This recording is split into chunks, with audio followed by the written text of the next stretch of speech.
Bonjour à tous. Sur ce module, on va regarder un petit peu la partie Spring Data qui est utilisée très régulièrement quand on développe des applications avec Spring. Ce qu'on va essayer de voir dans cette session, c'est quel était l'objectif derrière Spring Data, qu'est-ce que les concepteurs de ce module-là de Spring essaient de faire, montrer un peu les éléments clés et en partie la façon dont on l'utilise quand on fait du JPA. Et puis je finirai par une petite démo pour montrer comment ça marche. Donc, Spring Data, le but, c'est de simplifier la problématique, de se dire à un moment, j'ai des objets en mémoire et j'ai besoin de les stocker sur un format de stockage quelconque, qui soit relationnel, objet, XML, sur des très gros volumes de données, donc voilà, sur un HDFS, etc., etc. En se disant, je vais essayer de définir cette partie un peu commune dans l'esprit d'attaquer ces données, de faire le mapping entre des classes de haut niveau et ma structure de données sous-jacente. Et puis, je vais avoir des sous-projets pour chacune des technologies qui existent en dessous. Donc, si par exemple je vais sur une base de données relationnelle, j'aurai des sous-projets pour faire du JDBC, du JPA, etc. Si je vais vers des bases de données NoSQL, j'aurai des sous-projets pour attaquer des parties MongoDB, CouchDB, etc., etc.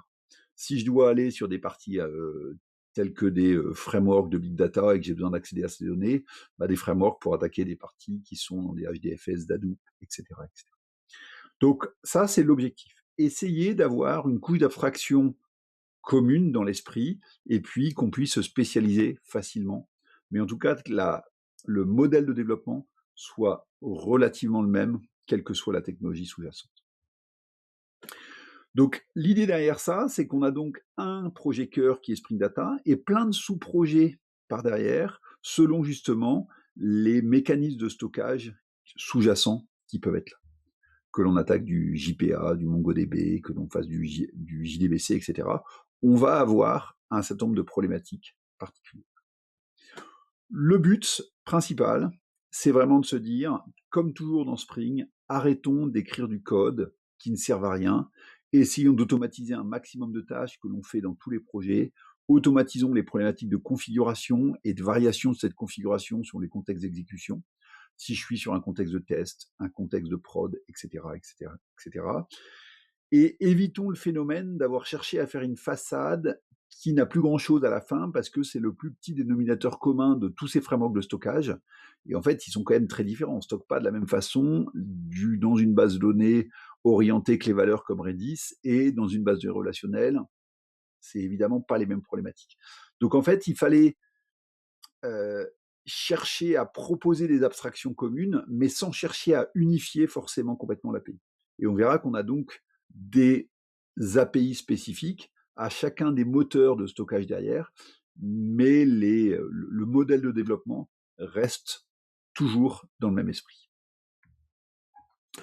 Donc voilà, pour montrer un peu ces différents sous-projets, on a des choses comme Spring Data JPA, qu'on va voir pas mal, des choses pour attaquer du Mongo, du Redis, du Solaire, de l'Hadoop, du Neo4j, du Cassandra, etc., etc. Concrètement, qu'est-ce qu'on a comme concept derrière Spring Data? L'idée de base est de se dire que dès qu'on va vouloir stocker des données, on va gérer ça à partir de 4 concepts de haut niveau. Un concept de repository qui va nous permettre de facilement venir interroger un format de stockage de données et récupérer des objets et inversement, avoir des objets en mémoire et envoyer ça dans une partie base de données. Une partie mapping. La partie mapping, c'est exactement la même problématique que vous avez aperçue en JPA. Là, c'est de la généraliser à d'autres types de stockage de base de données, c'est-à-dire j'ai un modèle de classe et je viens expliquer, faire des correspondances avec mon format de stockage de données. Donc quand on va faire du JPA, cette partie mapping, ça va être directement les annotations JPA. Une notion de template pour facilement gérer les accès directs à la base de données si je suis dans du natif, avoir des choses précompilées pour, si j'ai envie de faire des requêtes natives, par exemple, être sûr de ne pas uniquement gérer des problématiques de chaîne de caractères. Et puis enfin, ce sera le deuxième point qu'on va voir en détail sur la partie Spring Data, et entre autres parce qu'on l'utilise beaucoup dans Spring Data JPA. La partie mapping, je vous ai dit, dans Spring Data JPA, c'est directement celle de JPA. La partie query, l'objectif a été de se dire de comment proposer à chaque fois des mécanismes pour simplement faire des requêtes. Et donc pour ça, Spring Data va chercher à fournir un langage dédié. On verra la façon dont il est géré avec des noms de méthodes dans les repositories pour être capable d'écrire ces requêtes. Comment est-ce qu'on va faire du Spring Data? Rien de très compliqué. On va globalement, donc imaginons qu'on va y faire du Spring Data avec du JPA. À un moment dans notre projet, on rajoutera une dépendance vers le fournisseur de persistance, par exemple Hibernate. Et puis, on rajoutera une dépendance vers Spring Data JPA pour être capable de tirer toutes les dépendances nécessaires à ce travail. Qu'est-ce qu'on va faire ensuite? Une fois qu'on aura fait ces dépendances, on va créer le fichier property Spring s'il n'existe pas, afin de configurer ces data sources, c'est-à-dire à quelle URL de base de données je me connecte, quel est le login, quel est le mot de passe, etc. On va pouvoir configurer l'Entity Manager Factory Bean, sinon il va être automatiquement géré de base si on veut. Et puis après, avec l'injection de dépendance, on va pouvoir récupérer soit des références sur l'Entity Manager, soit directement créer toute sa partie repository pour travailler de cette façon-là. Le concept clé, c'est ces fameux Spring Data Repository. Donc l'idée de base, c'est que vous avez vu en JPA, à un moment, on a besoin de faire des DAO pour avoir des objets qui nous simplifient l'accès à, notre base de données, récupérer des objets, sauver des données, faire des requêtes, etc. Ça, c'est typiquement le terme qu'ils appellent repository dans Spring Data. Et donc l'idée de base, c'est que ce code-là, même si j'avais essayé de vous donner des exemples sur la partie JPA pour essayer d'avoir une classe abstraite un peu générique, je me suis spécialisé derrière, il y a beaucoup de code qui est assez redondant dans ces classes. Donc l'idée de base de Spring Data, ça va être de se dire, en fait, ces classes repository, ces classes de DAO, elles vont être auto-générées. La seule chose qu'on va demander aux développeurs, c'est de nous écrire l'interface de ces classes-là. Et à partir de cette interface, on aura assez d'informations pour générer automatiquement la classe d'implémentation de cette interface.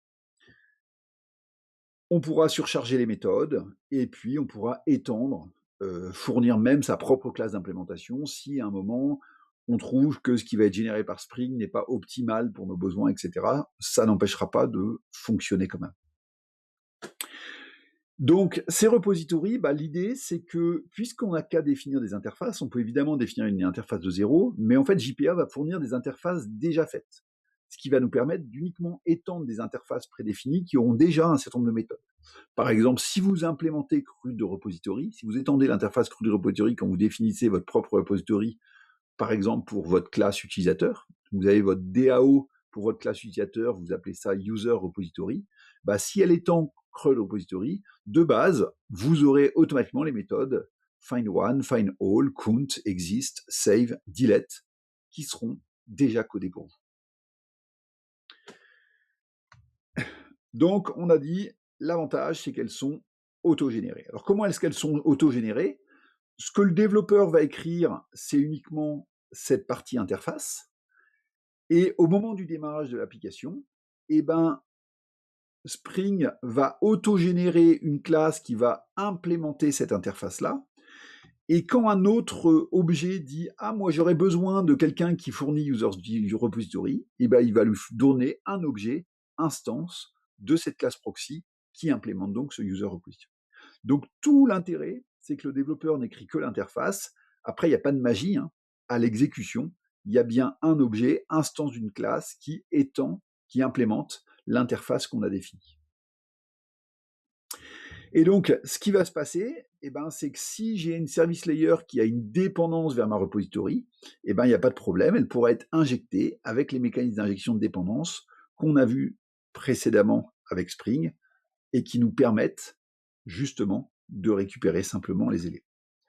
Si dès là, je commence à faire, pas une démo, mais un petit exemple de code, donc je vais juste ouvrir ma partie Spring Data JPA. On retrouve la partie métier, donc là j'ai une seule classe entité, il n'y a aucune dépendance à des API de Spring, c'est une entité on ne peut plus classique en JPA. Je vais voir que je vais pouvoir définir une DAO qui étend, donc qui est bien une interface, qui étend une partie repository existante, ça vient de Spring. Donc là, on verra plus tard, je peux définir des méthodes. J'ai différentes façons de mettre ces méthodes, mais je suis à très haut niveau à ce niveau-là. Et si j'ai une application qui a besoin d'avoir une dépendance vers ma DAO, bah, tout ce qu'elle a besoin de faire à un moment, c'est de déclarer ma DAO. Donc, où est-ce que je l'ai déclarée? Elle doit être déclarée ici tout en bas. Donc, je déclare une dépendance vers mon interface qui est celle-là. J'ai jamais eu de classe d'implémentation. Je demande à Spring de me la setter. Et après, dans mon code, bah, je vais pouvoir l'utiliser simplement pour faire des requêtes, mais aussi voilà, avoir un certain nombre de méthodes qui sont précodées parce que j'ai déjà implémenté un certain nombre de choses.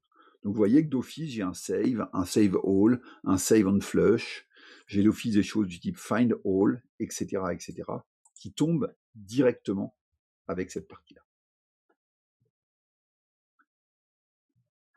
Donc, si je reviens, bah voilà, ce que je vais avoir sur mon user repository, ce que je viens de vous montrer, c'est que j'ai des méthodes qui vont être automatiquement implémentées pour moi. Je vais pouvoir aussi, entre autres, quand je vais faire du JPA, avoir des mécanismes pour avoir des mécanismes de filtre automatiquement, en disant moi je fais une recherche, mais je veux que mes résultats ils soient classés par ordre ascendant ou autre. Mais surtout, ce qui est très intéressant, c'est un mécanisme pour faire proprement de la pagination. Alors, c'est quoi la problématique de la pagination? C'est ce qu'on avait vu à un moment en JPA. En fait, très souvent, on va faire une requête, mais en fait, on a surtout besoin des 30 premiers résultats, puis des 30 suivants, puis des 30. Et donc, Spring a défini toute une API élégante pour gérer cette problématique de pagination au sein de nos applications. Donc voilà comment on peut les utiliser facilement. On va donc pouvoir faire ses propres interfaces à un moment si on le souhaite. On pourra même, voilà, très facilement étendre ces interfaces de manière commune si j'ai des méthodes qui sont communes à plein de DAO que je souhaite définir. Une fois que j'ai fait ça, qu'est-ce que je vais faire dans ces interfaces que je définis? Très souvent, je vais définir des méthodes qui me permettent de requêter mon modèle de données. Par exemple, je recherche tous mes utilisateurs par leur nom ou par le code postal d'où ils habitent, etc. Et donc, l'idée de base, quand je vais faire ça, c'est que je vais avoir deux mécanismes pour faire ces requêtes. Soit je vais pouvoir définir mes méthodes et définir la requête au-dessus par annotation, soit Spring Data fournit tout un mécanisme de DSL pour construire les requêtes, et ce DSL va être embarqué dans le nom de la méthode. Ça veut dire que quand je vais écrire find by email et que je veux un user, il sait qu'il va devoir écrire une requête du type donne-moi tous les utilisateurs tels que les emails sont égales à un paramètre en particulier. Donc ce DSL qui est fourni, il va nous permettre d'écrire des méthodes du type find by, count by, delete by, distinct, and, equals, like, not like, etc.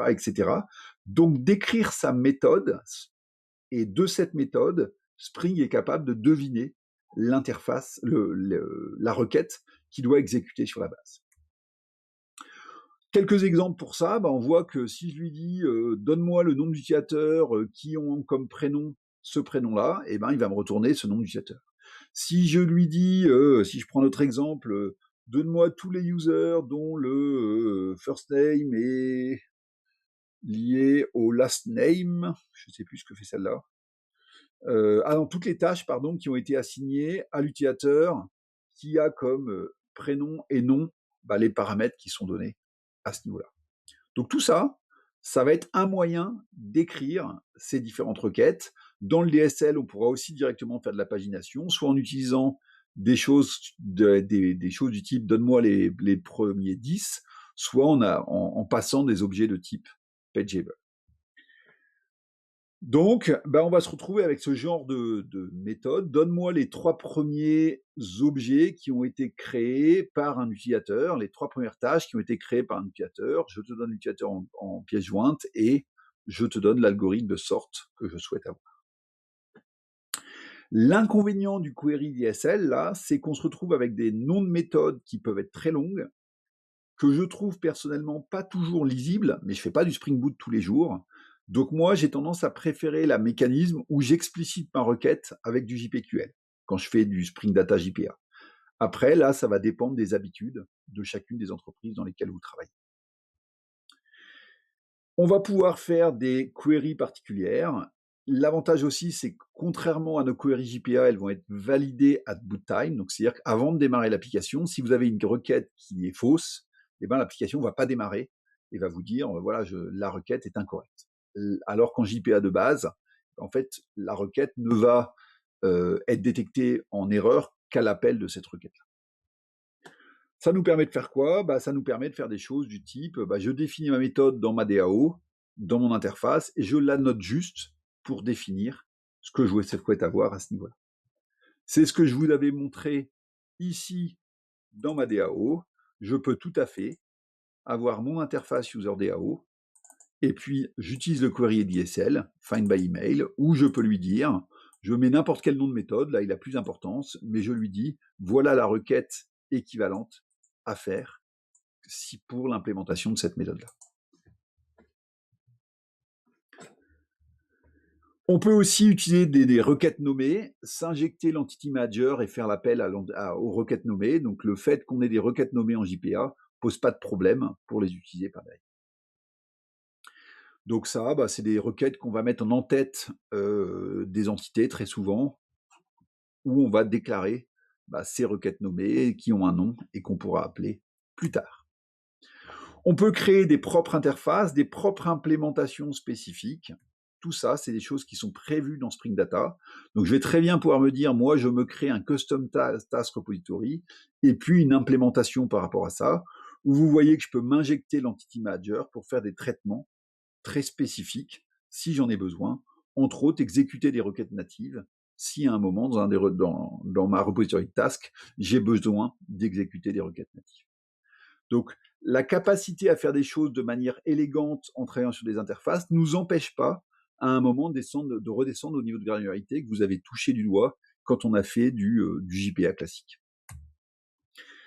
Donc, ce qu'apporte Spring Data JPA, justement, c'est un moyen très élégant de construire les repositories construits à partir de Spring et JPA, le support de la pagination, de l'exécution dynamique des requêtes, la capacité à valider les requêtes au moment du démarrage de l'application, le support de notre DSL de query, là, qui, moi, je vous ai dit, je ne suis pas très fan, mais qui permet d'écrire très peu de code quand on va faire les DAO. Et puis, un moyen assez simple d'injecter les problématiques de repository JPA simplement en taguant notre application en disant @enable JPA repository et par magie, quand on va démarrer l'application, nos repositories sont bien injectés, sont bien créés, les proxys sont bien créés correctement. Donc, si je fais un démarrage rapide, je vais revenir sur l'application que je vous ai montrée juste avant. Pardon. Sur cette application-là, qu'est-ce que j'ai? J'ai mon application Spring qui ne fait que démarrer mon application Spring qui n'a rien de particulier. J'ai ma couche REST, mes users qui vont faire des requêtes en base de données. Quelque part, j'ai mon fichier de property Spring où je viens indiquer sur quelle base de données je me connecte, avec quel login et quel mot de passe. Et puis, quand je vais démarrer cette partie-là, j'ai directement toute la partie JPA qui est setée, c'est-à-dire j'ai des users DAO, etc. Ce que m'offre aussi comme possibilité Spring Data, c'est de gérer des problématiques du type je souhaite ouvrir, pardon, je vais l'ouvrir avec un bête text editor, je souhaite avoir du SQL qui doit être inséré en démarrage de mon projet. C'est des choses que je vais pouvoir tout à fait gérer simplement. Pas de difficulté par rapport à ça. Spring va me gérer ces problématiques-là pour moi. Donc voilà, juste pour conclure cette partie Spring Data, je reviens un petit peu sur cette notion de service par rapport au DAO.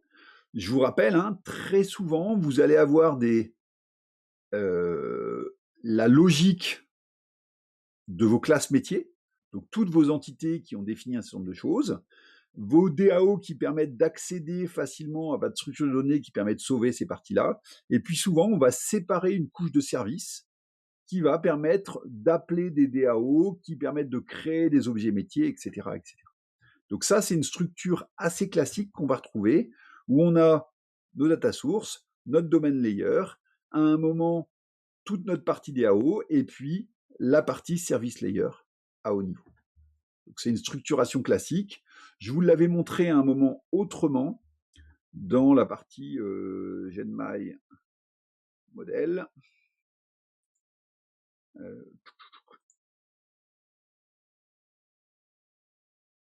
Si vous vous souvenez, en tout début de cours, je vous avais dit, il y a des templates assez classiques. Non, je fais n'importe quoi, pardon. Je ne sais plus si c'est celui-là. Si, c'est celui-là, pardon. Voilà, c'est exactement ce que je vous avais expliqué quand je vous avais montré ce diagramme de package en début de projet, en disant, bah, on va très généralement avoir comme structure de projet une partie modèle métier, une partie DAO, une partie service qui me permet d'avoir des services de haut niveau qui appellent si on a besoin un ou plusieurs DAO pour récupérer des données, faire nos traitements, etc. D'autres services, par exemple, pour faire de la conversion DTO, DAO si on a besoin. Et puis, nos services restent à très haut niveau qui, très généralement, vont appeler des services métiers, qui vont appeler des DAO pour récupérer des données en base et faire tout un traitement. Cette structure-là, c'est vraiment la structure que Spring aussi va nous permettre d'avoir relativement facilement.